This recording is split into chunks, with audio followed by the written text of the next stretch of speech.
2014 B J P കേവല ഭൂരിപക്ഷം നേടി അവരുടെ മുന്നണിക്ക് മികച്ച ഭൂരിപക്ഷം കിട്ടി. ഒരു വലിയ ഇടവേളയ്ക്ക് ശേഷം രാജ്യത്ത് ഉറച്ച ഒരു ഭരണകൂടമുണ്ടായി, രാഷ്ട്രീയത്തിൽ സ്ഥിരതയുണ്ടായി. 1989 ശ്രീ രാജീവ് ഗാന്ധിയുടെ ഭരണം അവസാനിച്ചതിന് ശേഷം 2014 മോഡിയുടെ പ്രധാനമന്ത്രി ആകുന്ന വരെയുള്ള സമയത്ത് രാജ്യത്ത് രാഷ്ട്രീയ അനിശ്ചിതത്വം ഉണ്ടായിരുന്നു, സ്ഥിരത ഉണ്ടായിരുന്നില്ല. അപ്പോൾ അങ്ങനെ ഒരു സാഹചര്യം മാറി ഒരു ഉറച്ച സർക്കാരുണ്ടായി. 2019 അവർ കൂടിയ ഭൂരിപക്ഷത്തോടെ അധികാരത്തിൽ വന്നു. പ്രതിപക്ഷത്തിന് വലിയ പരാജയം ഉണ്ടായി. എന്ന് മാത്രമല്ല, രാഹുൽ ഗാന്ധി തന്നെ അവരുടെ കുടുംബ സീറ്റ് എന്ന് പറയാവുന്ന അമേത്തിയിൽ പരാജയപ്പെടുന്ന കാഴ്ചയെ നമ്മൾ കണ്ടു. അത് കഴിഞ്ഞ് 2024 വരുമ്പോൾ കൂടിയ ആത്മവിശ്വാസത്തോട്ടാണ് മോഡിയും അമിത്ഷായും ബി ജെ പിയും തെരഞ്ഞെടുപ്പിനെ നേരിട്ടത്. അവർ 400-ലധികം സീറ്റുകളാണ് ആഗ്രഹിച്ചത്, പ്രതീക്ഷിച്ചത്. പക്ഷേ തുടക്കത്തിൽ തന്നെ അവർക്ക് തിരിച്ചടിയേറ്റു. അതായത് 1-2 ഘട്ടങ്ങളിൽ തിരഞ്ഞെടുപ്പ് നടന്ന സ്ഥലങ്ങളിലാണ് ബി ജെ പിക്ക് വലിയ തിരിച്ചടിയുണ്ട്. പ്രത്യേകിച്ച് യു പിയിൽ, മഹാരാഷ്ട്രയിലുമൊക്കെ അവർ ആഗ്രഹിച്ച രീതിയിൽ ഉള്ള വിജയം നേടാൻ കഴിഞ്ഞില്ല. പ്രതിപക്ഷം അപ്രതീക്ഷിതമായിട്ട് പല സ്ഥലത്തും സ്കോർ ചെയ്തു. മാത്രമല്ല, തകർന്ന് തരിപ്പണമായി എന്ന് നമ്മളൊക്കെ വിചാരിച്ച കോൺഗ്രസ് പാർട്ടി ഏതാണ്ട് 99 സീറ്റിൽ ജയിക്കുന്ന കാഴ്ചയെ നമ്മൾ കണ്ടു. വയനാട്ടിൽ മാത്രമല്ല, അമേത്തിയിലും രാഹുൽ ഗാന്ധി, അമേത്തിയിലല്ല, അതേ റായ്ബറേലിയിലേക്ക് മാറി, റായ്ബറേലിയിലും പിന്നെ അതേ ഒഴിഞ്ഞ അമേത്തിയിലും ഒക്കെ കോൺഗ്രസ് സ്ഥാനാർത്ഥികൾ തന്നെ ജയിക്കുന്നത് കണ്ടു. സമാജ്വാദി പാർട്ടി നല്ല മുന്നേറ്റം ഉണ്ടാക്കി. പശ്ചിമ ബംഗാളിൽ മമതാ ബാനർജി ബി ജെ പിയുടെ വെല്ലുവിളിയെ ചേർത്ത് നിന്നു. ഹരിയാനയിൽ, അതുപോലെ മഹാരാഷ്ട്രയിലൊക്കെ കോൺഗ്രസ് സഖ്യം നല്ല പ്രകടനം കാഴ്ചവെച്ചു. അപ്പോൾ പൊതുവേ കോൺഗ്രസ് വേണമെങ്കിൽ തിരിച്ചു വരാം എന്നൊരു സാഹചര്യത്തിലേക്ക് പോയി. പിന്നീട് വരുന്ന നിയമസഭാ തെരഞ്ഞെടുപ്പുകളിൽ പക്ഷേ ബി ജെ പി അവരുടെ പ്രാബല്യം ഉറപ്പിക്കുന്നതാണ് കാണുന്നത്. ഉദാഹരണത്തിന് കോൺഗ്രസ് വിജയപ്രതീക്ഷ വച്ച് പുലർത്തിയ ഒരു സ്ഥലമായിരുന്നു ഹരിയാന. അവിടെ ബി ജെ പി ഭരണം നിലനിർത്തി. അതുപോലെ മഹാരാഷ്ട്രയിൽ വലിയ വിജയം ബി ജെ പിക്കുണ്ടായി. പിന്നെ എല്ലാവരും ഒരു മാറ്റം ആഗ്രഹിച്ച, പ്രതീക്ഷിച്ച ബീഹാറിൽ വലിയ വിജയമാണ് ബി ജെ പിയും അവരുടെ സഖ്യകക്ഷിയായ ജനതാദൾ യുണൈറ്റഡ് കൂടി നേടിയത്. ഏറ്റവും ഒടുവിൽ ആസാം അവർ നിലനിർത്തി എന്നുള്ളതിലുപരി ബംഗാൾ പിടിച്ചു. ബംഗാൾ എന്ന് വെച്ചാൽ ചെറിയ ഒരു സ്ഥലമല്ല,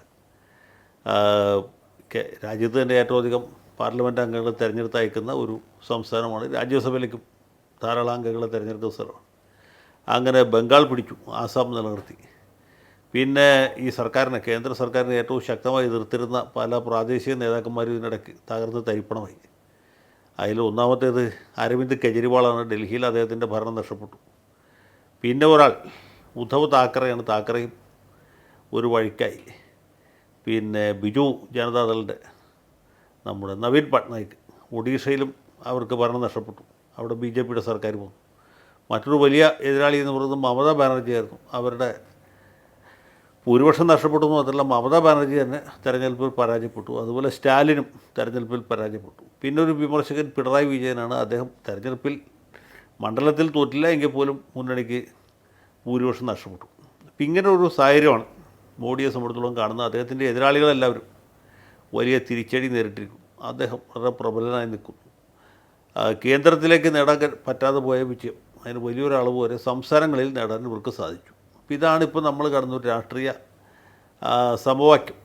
അതെ, പ്രാദേശിക പാർട്ടികൾ പലതരത്തിലുള്ള തകർച്ചയും നേരിടുന്നു. ഒന്നാമത് ഭരണമുള്ള സമയത്താണ് നമ്മുടെ ഉദ്ധവ് താക്കറയുടെ ശിവസേന പിളർന്ന് ഏകനാഥ് ഷിൻഡെ പുതിയൊരു പാർട്ടി ഉണ്ടാക്കിയത്. ഇപ്പോൾ ഉദ്ധവ് താക്കറയുടെ പാർട്ടി പിന്നെയും പിളർന്നിരിക്കും. അതിൽ നിന്ന് 6 MP മറുഭാഗത്തേക്ക് പോയിരിക്കും. അതുപോലെ NCP ഒരു പിളർപ്പ് കഴിഞ്ഞ് നിൽക്കുകയാണ്, വീണ്ടും പിളരാം എന്ന മട്ടിൽ നിൽക്കുന്നു.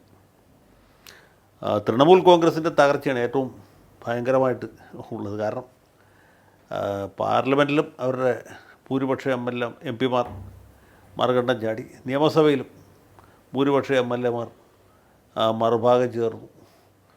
CPM നിന്ന് ഏതാനും വർഷങ്ങൾക്ക് മുമ്പ് മാത്രം വന്നു ചേർന്ന ഋതംപ്രത ബാനർജി എന്ന് പറഞ്ഞൊരു ചെറുപ്പക്കാരൻ മമതാ ബാനർജിയെ തന്നെ പുറത്താക്കിയിട്ട് തൃണമൂൽ കോൺഗ്രസിൻ്റെ നേതൃത്വം നേടിയെടുത്തിരിക്കുകയാണ്.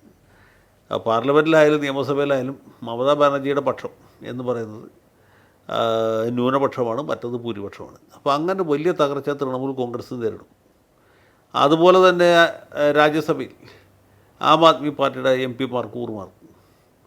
അങ്ങനെ മൊത്തത്തിൽ ഈ പാർട്ടികൾ പിളരുകയും പ്രാദേശിക തെരഞ്ഞെടുപ്പുകളിൽ തിരിച്ചടി ഉണ്ടാകുകയും ചെയ്യുന്നതോടുകൂടിയിട്ട് രാജ്യസഭയിൽ ഇവരുടെ പ്രാബല്യം വർദ്ധിക്കുന്നു, ലോക്സഭയിൽ അവരുടെ അംഗസംഖ്യ വർദ്ധിക്കുന്നു. 2/3 ഭൂരിപക്ഷം ആയിട്ടില്ല എങ്കിൽ പോലും അതിൻ്റെ അടുത്ത് എത്താവുന്ന ഒരു നിലയിലെത്തിയിരിക്കുന്നു. അതിലുപരി പ്രതിപക്ഷത്തിൻ്റെ ശൈഥില്യമാണ് ഭയങ്കരം.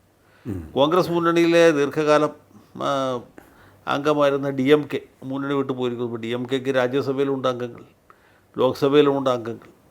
അവരുടെ പിന്തുണ അവരിപ്പോൾ രണ്ടും മുന്നണിയിലും ഇല്ലാതെ നിൽക്കുകയാണ്. പക്ഷേ അവരുടെ പിന്തുണ അടുത്ത ഘട്ടത്തിൽ BJPക്ക് കിട്ടുകയാണെങ്കിൽ അതിന് സാധ്യത തള്ളിക്കളഞ്ഞൂടാ. പ്രധാനപ്പെട്ട എന്തെങ്കിലും ഒരു ഭരണഘടനാ ഭേദഗതിയോ നിയമ പരിഷ്കാരമോ വരികയാണെങ്കിൽ അവർ സഭയിൽ നിന്ന് വിട്ടു നിൽക്കുകയോ അല്ലെങ്കിൽ ഭരണഘടനാ ഭേദഗതിക്ക് അനുകൂലമായിട്ടോ പ്രതികൂലമായിട്ടോ വോട്ട് ചെയ്യാതിരിക്കുകയോ ചെയ്താൽ അത് മതിയാവും ഇവർക്ക് സംഗതി വിജയിപ്പിച്ചെടുക്കാനായിട്ട്. അപ്പോൾ ഇങ്ങനെയൊക്കെയുള്ള വലിയ പ്രതിസന്ധിയാണ് പ്രതിപക്ഷം നേരിടുന്നത്. BJP ആണെങ്കിൽ അതിൽ കിടന്ന ആത്മവിശ്വാസത്തോട്ടാണ് മുന്നോട്ട് പോയിക്കൊണ്ടിരിക്കുന്നത്.